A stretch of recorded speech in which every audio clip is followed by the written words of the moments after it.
Welcome back to வயல் நண்டு channel. இன்னைக்கு நாம் குழந்தை பாக்கியம் பெறும் பூஜை பற்றி பார்க்க போறோம். வீடியோக்குள்ள போறதுக்கு முன்னாடி நம்ம சேனலுக்கு சப்ஸ்கிரைப் பண்ணாதவங்க சப்ஸ்கிரைப் பண்ணிடுங்க. இந்த மாதிரி வீடியோ உங்களுக்கு அதிகமா வேண்டும்னு கமெண்ட் மோர் நியூ டைப் பண்ணுங்க. வாங்க வீடியோக்குள்ள போகலாம். மறக்காம ஒரு லைக் போட்டு விடுங்க. குழந்தை பாக்கியம் கிடைக்க வேண்டும் என்று பல தம்பதியர் தெய்வங்களை நாடுகிறார்கள். நம்பிக்கையோடு செய்யப்படும் சில எளிய பூஜைகள் உங்கள் வாழ்வில் மகிழ்ச்சி தரும் குழந்தை வரத்தை கொண்டு வரும்.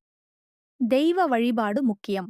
பெரும்பாலும் அம்மன், முருகன், கற்பச்சாம்பிகை வழிபாடு குழந்தை பாக்கியம் தரும் என்று நம்பிக்கை. குழந்தை பாக்கியம் வேண்டி ஒவ்வொரு வெள்ளிக்கிழமையும் அம்மன் கோவிலுக்கு செல்வது நல்லது. வெள்ளிக்கிழமை அம்மன் கோவிலில் எளிய பூஜை செய்தாலே குழந்தை பாக்கியம் சீக்கிரம் கிட்டும் என்று நம்பப்படுகிறது. சரி, இப்ப வாங்க வெள்ளிக்கிழமை செய்ய வேண்டிய எளிய பூஜை முறை என்னென்னு அதை எப்படி செய்யறதுன்னும் பார்க்கலாம். செய்ய வேண்டியது: 1.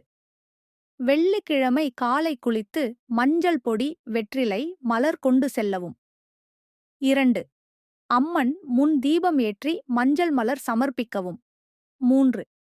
ஓம் ஹ்ரீம் கர்ப்பிரச்சாம்பிகை தேவியே நம என்ற மந்திரத்தை 27 முறை சொல்லவும்.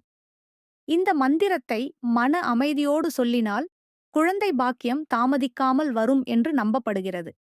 கோவில் போக முடியாதவர்கள் வீட்டிலேயே செய்யக்கூடிய பரிகாரம்: வீட்டில் துளசி செடி வைத்து தினமும் பூஜை செய்வது.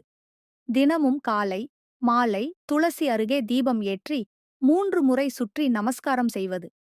வெள்ளிக்கிழமை தினம் துளசி மீது மஞ்சள் பூ வைத்தால் குழந்தை வரம் கிட்டும். துளசி வழிபாடு திருமகள் அருளைத் தரும். அதே சமயம் குழந்தை பாக்கியத்தையும் தரும் என்று நம்பிக்கை. சிறப்பு தினங்கள்: பௌர்ணமி நாளில் அம்மனுக்கு பால், தேன், மஞ்சள் அபிஷேகம் செய்தால் குழந்தை வரம் கிடைக்கும். சஷ்டி நாளில் முருகன் வழிபாடு முக்கிய: பால் அபிஷேகம், முருகன் கோவில் சஷ்டி விழா. பௌர்ணமி, சஷ்டி போன்ற சிறப்பு நாட்களில் பூஜை செய்வதால் அருள் சீக்கிரமே கிடைக்கும். இந்த பூஜைகளை நம்பிக்கையோடு மனசாட்சியோடு செய்தால் குழந்தை பாக்கியம் உங்கள் வாழ்க்கையில் நிச்சயமாக மலரும். நம்பிக்கைதான் ஆன்மீகத்தின் உயிர். அம்மன் அருளால் எல்லோருக்கும் குழந்தை பாக்கியம் கிட்டட்டும்.